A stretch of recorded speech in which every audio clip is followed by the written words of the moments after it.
ओम नमो भगवते वासुदेवाय। अब हम श्रीमद् भागवत महापुराण के 10वें स्कंद के 13वें अध्याय का पाठ करेंगे, जिसमें हम जानेंगे किस प्रकार से भगवान श्री कृष्ण ने ब्रह्मा जी के अहंकार और मोह का विनाश किया। जब ब्रह्मा जी बड़े घमंड में कि मैं ही सृष्टि करता हूँ, इस भाव से ब्रह्मा जी ने समस्त गोपों को और गोपों की गाय और बछड़ों को चुरा लिया और भगवान श्री कृष्ण करीब 1 साल तक अपने ही रूप में बछड़े बन गए तथा साथ ही गोप बन गए। इस अध्याय के अंदर इसके बारे में जानेंगे आगे क्या हुआ। श्री सुखदेव मुनि जी बतलाते हैं, परीक्षित तुम बड़े भाग्यवान हो, भगवान के प्रेमी भक्तों में तुम्हारा स्थान श्रेष्ठ है, तभी तो तुमने इतना सुंदर प्रश्न किया है। यूँ तो तुम्हें बार बार भगवान की कथा लीलाएं सुनने को मिलती हैं, फिर भी तुम उनके संबंध में प्रश्न करके उन्हें और भी सरस और भी नया बना देते हो।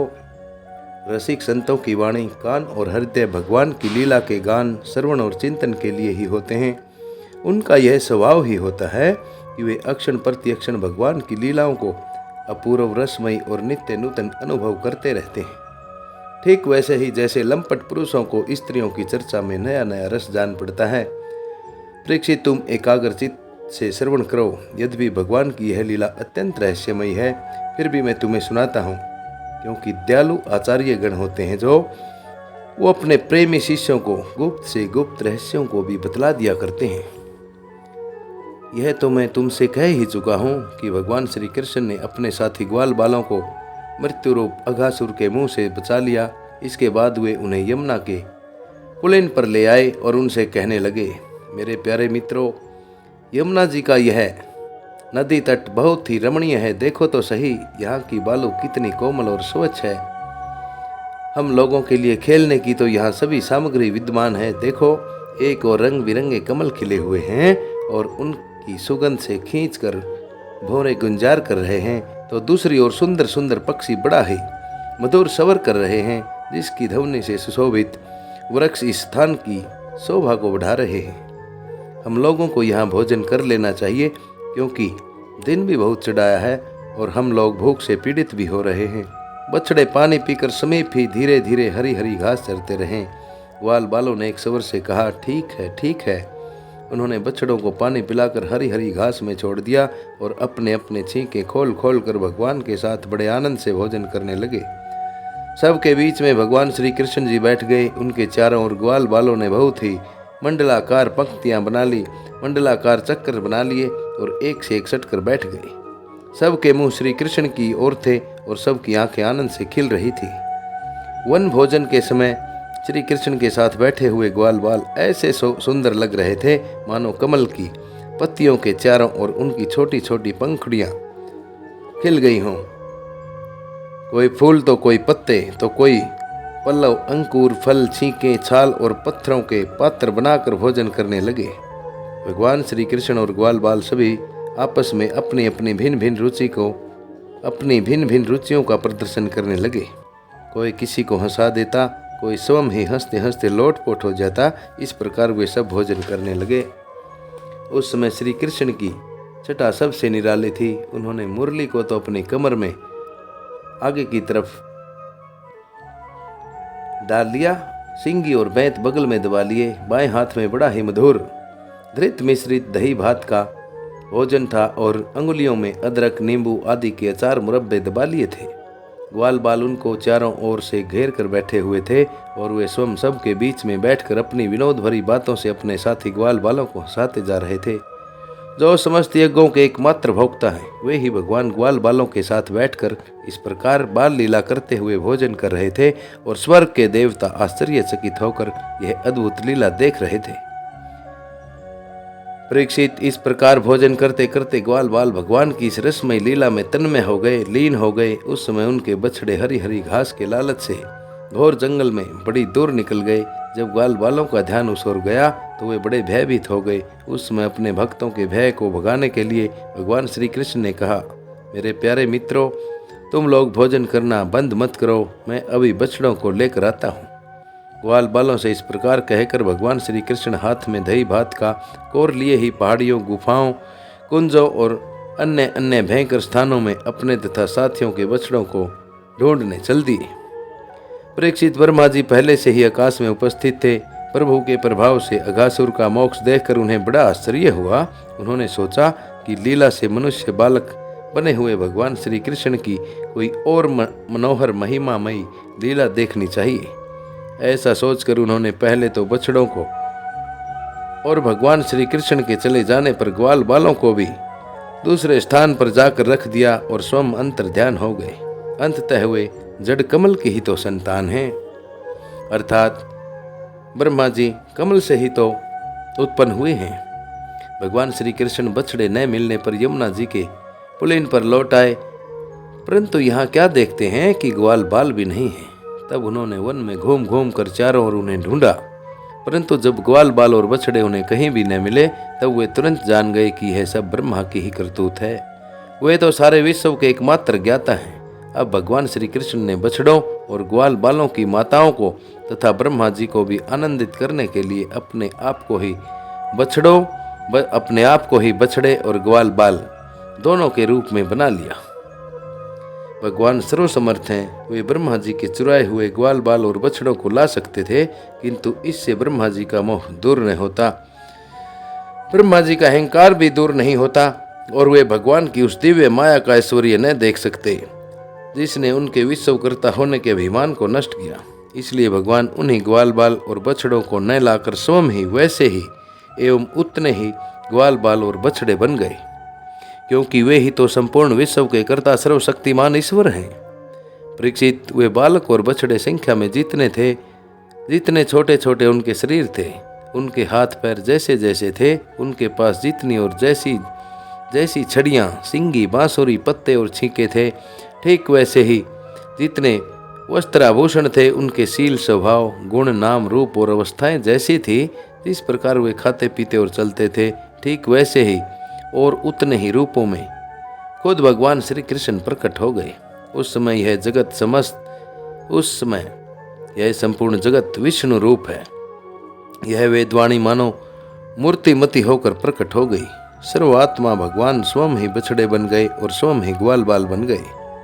अपने आत्म स्वरूप बछड़ों को अपने आत्म स्वरूप ग्वाल बालों के द्वारा घेर कर अपने ही साथ अनेकों प्रकार के खेल खेलते हुए उन्होंने व्रज में प्रवेश किया। परीक्षित, जिस ग्वाल बाल के जो बछड़े थे, उन्हें उसी ग्वाल बाल के रूप में अलग अलग ले जाकर उसकी बाखल में घुसा दिया और विभिन्न बालकों के रूप में उनके भिन्न भिन्न घरों में चले गए। ग्वाल बालों की माताएं बांसुरी की तान सुनते ही जल्दी से दौड़ाई। ग्वाल बाल बने हुए पर ब्रह्मा श्री कृष्ण को अपने बच्चे समझकर हाथों में उठाकर उन्होंने जोर से हृदय से लगा लिया। वे अपने सतनों से पुत्र प्रेम की अधिकता के कारण सुधा से भी मधुर और आसव से भी मादक चचुआता हुआ दूध उन्हें पिलाने लगी। परीक्षित, इसी प्रकार प्रतिदिन संध्या समय भगवान श्री कृष्ण उन ग्वाल बालों के रूप में वन से लौट आते और अपनी बाल सुलभ लीलाओं से माताओं को आनंदित करते। वे माताएं उन्हें ओबटन लगाती, नहलाती, चंदन का लेप करती और अच्छे अच्छे वस्त्रों और गहनों से सजाती। दोनों बाहों के बीच में डेट से बचाने के लिए काजल का डिठोना भी लगा देती और भोजन कराती और तरह तरह से बड़े लाड प्यार से उनका लालन पालन करती। ग्वालिनों के समान गौएं भी जब जंगलों में से चरकर जल्दी जल्दी लौटती और उनकी हुंकार सुनकर उनके प्यारे बछड़े दौड़कर उनके पास आ जाते, तब वे बार बार उन्हें अपनी जीभ से चाटती और अपना दूध पिलाती। उस समय स्नेह की अधिकता के कारण उनके थनों से स्वयं ही दूध की धारा बहने लगती। इन गायों और ग्वालिनों का मातृभाव पहले जैसा ही ऐश्वर्य, ज्ञान रहित और विशुद्ध था। हाँ, अपने असली पुत्रों की अपेक्षा इस समय उनका प्यार अवश्य अधिक हो गया था। इसी प्रकार भगवान भी उनके पहले पुत्रों के समान ही पुत्र भाव दिखला रहे थे, परंतु भगवान में उन बालकों के जैसा मोह का भाव नहीं था कि मैं इनका पुत्र हूँ। अपने अपने बालकों के प्रति ब्रजवासियों की स्नेहलता दिन प्रतिदिन 1 वर्ष तक धीरे धीरे बढ़ती ही गई। यहाँ तक कि पहले श्री कृष्ण में उनका जैसा असीम और अपूर्व प्रेम था, वैसा ही अपने इन बालकों के प्रति भी हो गया। इस प्रकार सर्वात्मा श्री कृष्ण बछड़े और ग्वालों के बहाने गोपाल बनकर अपने बालक रूप से वत्स रूप का पालन करते हुए 1 वर्ष तक वन और गोष्ठ में खेलते रहते। जब 1 वर्ष पूरा होने में 5-6 रातें शेष थी, तब एक दिन भगवान श्री कृष्ण बलराम जी के साथ बछड़ों को चराते हुए वन में गए। उस समय गौएं गोवर्धन की चोटी पर घास चर रही थी।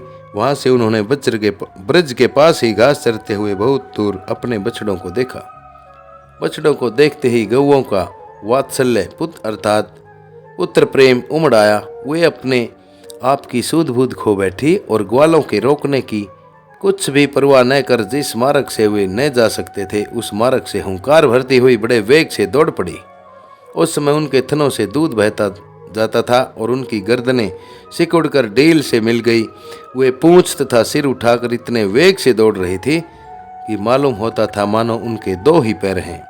जिन गौओं के और भी बछड़े हो चुके थे, वे भी गोवर्धन के नीचे अपने पहले बछड़ों के पास दौड़ आई और उन्हें प्रेम के साथ अपने आप बहता हुआ दूध पिलाने लगी। उस समय वे अपने बच्चों का एक एक अंग ऐसे चाव से चाट रही थी मानो उन्हें अपने पेट में ही रख लेंगी। गोपों ने उन्हें रोकने का बहुत कुछ प्रयत्न किया, परंतु उनका सारा प्रयत्न व्यर्थ रहा। उन्हें अपनी विफलता पर कुछ लज्जा और गायों पर बड़ा क्रोध भी आया। जब वे बहुत कष्ट उठाकर उस कठिन रास्ते से उस स्थान पर पहुंचे, तब उन्होंने बछड़ों के साथ अपने बालकों को भी देखा। अपने बच्चों को देखते ही उनका हृदय प्रेम रस से सराबोर हो गया। बालकों के प्रति प्रेम की बाढ़ आ गई। उनका क्रोध न जाने कहाँ हवा हो गया।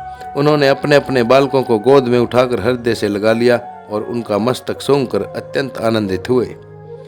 बूढ़े गोपों को अपने बालकों के आलिंगन से परम आनंद प्राप्त हुआ। वे निहाल हो गए। फिर बड़े कष्ट से उन्हें छोड़कर धीरे धीरे वहां से गए। जाने के बाद भी बालकों के और उनके आलिंगन के स्मरण से उनकी आंखों से प्रेम के आंसू बहने लगे। बलराम जी ने देखा कि ब्रजवासी गोप गौएं और ग्वालिनों की उन संतानों पर भी जिन्होंने अपनी माँ का दूध पीना छोड़ दिया है, अक्षण प्रति अक्षण प्रेम संपत्ति और उनके अनुरूप उत्कंठा बढ़ती ही जा रही है। तब वे विचार में पड़ गए, क्योंकि उन्हें इसका कारण मालूम नहीं था। यह कैसी विचित्र बात है। सर्वात्मा श्री कृष्ण में ब्रजवासियों का और मेरा जैसे अपूर्व स्नेह है, वैसा ही इन बालकों और बछड़ों पर भी बढ़ता जा रहा है। यह कौन सी माया है, कहाँ से आई है? यह किसी देवता की है या मनुष्य की है या असुरों की माया है? परंतु क्या ऐसा भी संभव है? नहीं नहीं, यह तो मेरे प्रभु की ही माया है और किसी की माया में ऐसी कोई सामर्थ्य नहीं है जो मुझे भी मोहित कर ले। बलराम जी ने ऐसा विचार करके ज्ञान दृष्टि से देखा तो उन्हें ऐसा मालूम हुआ कि इन सब बछड़ों और ग्वाल बालों के रूप में केवल श्री कृष्ण ही श्री कृष्ण हैं। तब उन्होंने श्री कृष्ण से कहा, भगवान, ये ग्वाल बाल और बछड़े न देवता हैं और न तो कोई ऋषि ही हैं। इन भिन्न भिन्न रूपों का आश्रय लेने पर भी आप अकेले ही इन रूपों में प्रकाशित हो रहे हैं। कृपा स्पष्ट करके थोड़े में ही यह बतला दीजिए कि आप इस प्रकार बछड़े, बालक, सिंगी, रस्सी आदि के रूप में अलग अलग क्यों दिखाई दे रहे हो, क्यों प्रकाशित हो रहे हो। तब भगवान ने ब्रह्मा की सारी करतूत कह सुनाई और बलराम जी ने सब बातें जान ली। परीक्षित तब तक ब्रह्मा जी ब्रह्मलोक से व्रज में लौट आए। उनके कालमान से अब तक केवल एक त्रुटि अर्थात जितनी देर में तीखी सुई से कमल की पंखुड़ी में छेद होता है, इतना ही समय व्यतीत हुआ था। उन्होंने देखा कि भगवान श्री कृष्ण ग्वाल बाल और बछड़ों के साथ 1 साल से पहले की भांति ही क्रीड़ा कर रहे हैं। सोचने लगे, गोकुल में जितने भी ग्वाल बाल और बछड़े हैं वे तो मेरी मायामयी सैया पर सो रहे हैं। उनको तो मैंने अपनी माया से अचेत कर दिया था। वे तब से अब तक सचेत नहीं हुए। तब मेरी माया से मोहित ग्वाल बाल और बछड़ों के अतिरिक्त ये इतने ही दूसरे बालक और बछड़े कहाँ से आ गए जो 1 साल से भगवान के साथ खेल रहे हैं। ब्रह्मा जी ने दोनों स्थानों पर दोनों को देखा और बहुत देर तक ध्यान करके अपनी ज्ञान दृष्टि से उनका रहस्य खोलना चाहा, परंतु इन दोनों में कौन से पहले के ग्वाल बाल हैं और कौन से पीछे बना लिए गए हैं, इनमें से कौन सच्चे हैं और कौन बनावटी हैं, यह बात किसी भी प्रकार से वे नहीं समझ सके। भगवान श्री कृष्ण की माया में तो सभी मुग्ध हो रहे हैं, परंतु कोई भी माया मोह भगवान को छू भी नहीं सकती। ब्रह्मा जी ने भगवान श्री कृष्ण को अपनी माया से मोहित करने चले थे, किंतु उनको मोहित करना तो दूर, वे अजन्मा होने पर भी अर्थात जिनका जन्म न हो, ऐसा होने पर भी अपनी ही माया से अपने आप मोहित हो गए। जिस प्रकार रात के घोर अंधेरे में कोहरे के अंधकार का और दिन के प्रकाश में जुगनू के प्रकाश का पता नहीं चलता, वैसे ही जब अक्षुद्र पुरुष महापुरुषों पर अपनी माया का प्रयोग करते हैं तब वह उनका तो कुछ बिगाड़ नहीं सकती, अपना ही प्रभाव खो बैठती है। ब्रह्मा जी विचार ही कर रहे थे कि उनके देखते देखते उसी क्षण उसी पल सभी ग्वाल बाल और बछड़े श्री कृष्ण के रूप में दिखाई पड़ने लगे। सब के सब सजल जलधर के समान श्याम वर्ण पीताम्बरधारी, अर्थात कुछ काले रंग के और कुछ पीले रंग के, शंख चक्र गदा और पद्म से युक्त 4 भुजाएं। सबके सिर पर मुकुट, कानों में कुंडल और कंठों में मनोहर हार तथा वनमालाएं शोभा पा रही थी। उनके वक्षस्थल पर सोने की सुनहली रेखा, श्रीवत्स, बाहुओं में बाजूबंद, कलाइयों में शंखाकार रत्नों से जड़े कंगन, चरणों में पायल और कड़े, कमर में आभूषण तथा अंगुलियों में अंगूठियां जगमगा रही थी। नख से शिखर तक, तात पैर से सिर तक, समस्त अंगों में कोमल और नूतन तुलसी की मालाएं जो उन्हें बड़े भाग्यशाली भक्तों ने पहनाई थी, धारण किए हुए थे। उनकी मुस्कान चांदनी के समान उज्जवल थी और रत्नारे आंखों की कटाक्षपूर्ण चितवन बड़ी ही मधुर थी। ऐसा जान पड़ता था मानो वे इन दोनों के द्वारा सत्व गुण और रजोगुण को स्वीकार करके भक्तजनों के हृदय में शुद्ध लालसाएं जगाकर उनको पूर्ण कर रहे हैं। ब्रह्मा जी ने यह भी देखा कि उन्हीं के जैसे दूसरे ब्रह्मा से लेकर तरण तक सभी चराचर जीव मूर्तिमान होकर नाचते गाते अनेक प्रकार की पूजा सामग्री से अलग अलग भगवान के उन सब रूपों की उपासना कर रहे हैं। उन्हें अलग अलग अणिमा महिमा आदि सिद्धियां, माया विद्या आदि विभूतियां और महतत्व आदि 24 तत्व चारों ओर से घेरे हुए हैं।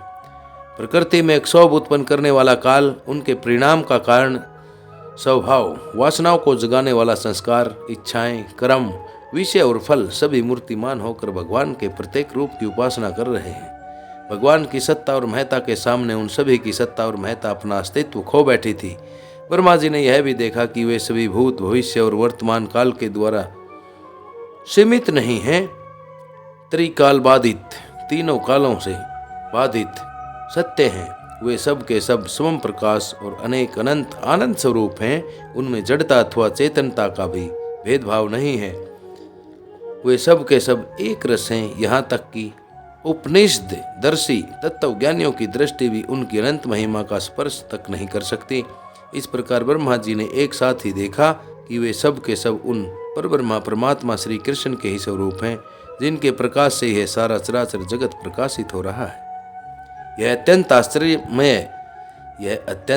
आश्चर्यमयी दृश्य देखकर ब्रह्मा जी तो चकित रह गए। उनकी 11 इंद्रियां, 5 कर्मेंद्रियां, 5 ज्ञानेंद्रियां और 1 मन अक्षुब्ध एवं स्तब्ध रह गई।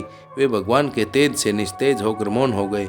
उस समय वे ऐसे स्तब्ध होकर खड़े रह गए मानो ब्रज के अधिष्ठात देवता के पास एक पुतली खड़ी हो। परीक्षित, भगवान का स्वरूप तर्कों से परे है। उनकी महिमा असाधारण है। वह स्वयं प्रकाश, आनंद स्वरूप और माया से भी दूर हैं, माया से अतीत हैं। वेदांत भी साक्षात रूप से उनका वर्णन करने में असमर्थ है। अर्थात वेदों का अध्ययन करने के बाद, उपासना करने के बाद जो तत्व बचता है, जो ब्रह्म विद्या बचती है, उसको वेदांत कहते हैं। वेदांत भी साक्षात रूप से उनका वर्णन करने में असमर्थ है, इसलिए उससे भिन्न का निषेध करके आनंद स्वरूप ब्रह्मा का किसी प्रकार कुछ संकेत करता है। यद्यपि ब्रह्मा जी समस्त विद्याओं के अधिपति भी हैं, फिर भी भगवान के दिव्य स्वरूप को वे तनिक भी नहीं समझ के कि यह क्या है। यहाँ तक कि वे भगवान के उन महिमामयी रूपों को देखने में भी असमर्थ हो गए। उनकी आंखें मूंद गई। भगवान श्री कृष्ण ने ब्रह्मा के इस मोह और असमर्थता को जानकर बिना किसी प्रयास के तुरंत अपनी माया का पर्दा हटा दिया। इससे ब्रह्मा जी को ब्रह्म ज्ञान हुआ। वे मानो मरकर फिर से जी उठे। सचेत होकर उन्होंने ज्यों त्यों करके बड़े कष्ट से अपनी आंखें खोली। तब कहीं उन्हें अपना शरीर और यह जगत दिखाई पड़ा। फिर ब्रह्मा जी जब चारों ओर देखने लगे, तब पहले दिशाएं और उसके बाद तुरंत ही उनके सामने वृंदावन दिखाई पड़ा। वृंदावन सबके लिए एक सा प्यारा है। जिधर देखिए उधर ही जीवों को जीवन देने वाले फल और फूलों से लदे हुए, हरे भरे पत्तों से लहलाते हुए वृक्षों की पातें शोभा पा रही हैं। भगवान श्री कृष्ण की लीला भूमि होने के कारण वृंदावन धाम में क्रोध, तृष्णा आदि दोष प्रवेश नहीं कर सकते और वहाँ स्वभाव से ही परस्पर दुस्तेज बैर रखने वाले मनुष्य और पशु पक्षी भी प्रेमी मित्रों के समान हिल मिलकर एक साथ रहते हैं। ब्रह्मा जी ने वृंदावन का दर्शन करने के बाद देखा कि अद्वितीय परब्रह्मा गोप वंश के बालक का सा नाट्य कर रहा है। एक होने पर भी उसके सखा हैं, अनंत होने पर भी वह इधर उधर घूम रहा है और उनका ज्ञान अगाध होने पर भी वह अपने ग्वाल बाल और बछड़ों को ढूंढ रहा है। वर्मा जी ने देखा कि जैसे भगवान श्री कृष्ण पहले अपने हाथों में दही भात का कोर लिए उन्हें ढूंढ रहे थे, वैसे ही अब भी अकेले ही उनकी खोज में लगे हुए हैं। भगवान को देखते ही ब्रह्मा जी अपने वाहन हंस पर से कूद पड़े और सोने के समान चमकते हुए अपने शरीर से पृथ्वी पर दंड की भांति गिर पड़े। उन्होंने अपने चारों मुक्टों के अगले भाग से भगवान के चरण कमलों का स्पर्श करके नमस्कार किया, अर्थात पैरों के अंदर गिरकर नमस्कार किया और आनंद के आंसुओं की धारा से उन्हें नहला दिया। वे भगवान श्री कृष्ण की पहले देखी हुई महिमा का बार बार स्मरण करते, उनके चरणों पर गिरते और उठ कर फिर गिर पड़ते। इसी प्रकार बहुत देर तक वे भगवान के चरणों में ही पड़े रहे। फिर धीरे धीरे उठे और अपने आंखों के आंसू पोंछे। प्रेम और मुक्ति के एकमात्र उद्गम भगवान को देखकर उनका सिर झुक गया। वे कांपने लगे। हाथों की अंजलि बांधकर बड़ी निर्मलता और एकाग्रता के साथ गदगद वाणी से वे भगवान की प्रार्थना करने लगे। इस प्रकार श्रीमद्भागवत महापुराण का 10वें स्कंद का यह 13वां अध्याय सभी श्रोताओं द्वारा श्रवित किया गया।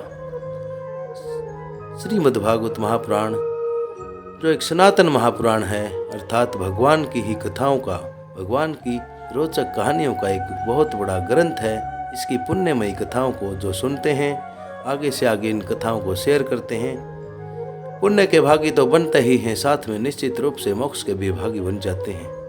नरेंद्र कौशिक की आप सभी से परम विनीत प्रार्थना है कि ओम नमो नारायण चैनल तो श्रीमद्भागवत महापुराण के 88,000 श्लोकों को संस्कृत से हिंदी में रूपांतरित करके ओम नमो नारायण चैनल द्वारा आप तक परोसा जा रहा है। कृपा इन भगवतमयी कथाओं को अवश्य सुनिए, दूसरों को सुनाइए तथा ओम नमो नारायण चैनल को सब्सक्राइब अवश्य करें तथा पुण्य के भागी बने। इन्हीं शब्दों के साथ आप सभी को नरेंद्र कौशिक का ओम नमो भगवते वासुदेवाय, ओम नमो भगवते वासुदेवाय।